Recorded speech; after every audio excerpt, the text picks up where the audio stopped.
ইতিহাসের অংশ বানিয়ে রাখে। ধন্যবাদ আপনাকে। এক যুগের দীর্ঘ আইনি লড়াই শেষে গত রোববার সুপ্রিম কোর্টের আপিল বিভাগের রায়ে নিবন্ধন ফিরে পাওয়ার পথ খুলে যায় বাংলাদেশ জামায়াতে ইসলামীর। এ ব্যাপারে দলটির পক্ষ থেকে আনুষ্ঠানিক প্রতিক্রিয়া জানাতে মঙ্গলবার দুপুরে রাজধানীর বনানীতে আয়োজন করা হয় এক সংবাদ সম্মেলনের। তারা সবাই ফিরে আসেননি। অনুষ্ঠানে দলটির আমির ডাক্তার শফিকুর রহমান গত ১.৫ দশককে বাংলাদেশের রাজনীতির জন্য নারকীয় অধ্যায় উল্লেখ করে তৎকালীন বিচার ব্যবস্থার ওপর ফ্যাসিবাদের প্রভাব প্রকট ছিল বলে দাবি করেন। বলেন, এখতিয়ার বহির্ভূত রায়ে জামায়াতের নিবন্ধন ও প্রতীক বাতিল করা হয়। একটি বিশেষ মহল রাজনৈতিক প্রতিহিংসার বশবর্তী হয়ে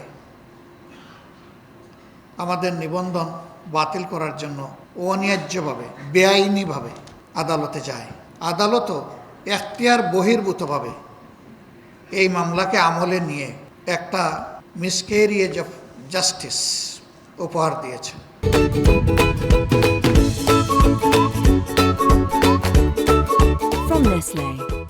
গণঅভ্যুত্থানে ফ্যাসিস্ট সরকারের পতন হলেও ফ্যাসিজম এখনও রয়ে গেছে দাবি করে ডাক্তার শফিকুর রহমান প্রয়োজনীয় সংস্কার শেষে আগামী ফেব্রুয়ারির মধ্যে সুষ্ঠু, নিরপেক্ষ ও গ্রহণযোগ্য নির্বাচনের আহ্বান জানান। এক্ষেত্রে এপ্রিল পার না করার দাবি তোলেন জামায়াত আমির।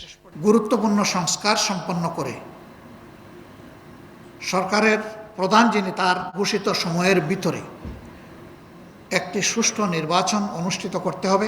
এইটা ফেব্রুয়ারির মধ্যভাগে হতে পারে, রোজার আগে আগে।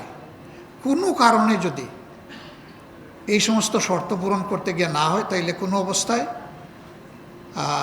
এপ্রিল পার না হওয়াটা ভালো হবে। সংবাদ সম্মেলনে বিভিন্ন দেশের কূটনীতিকরাও উপস্থিত ছিলেন। সংবিধানে দেওয়া শফিক মুন্সি, সময় সংবাদ, ঢাকা।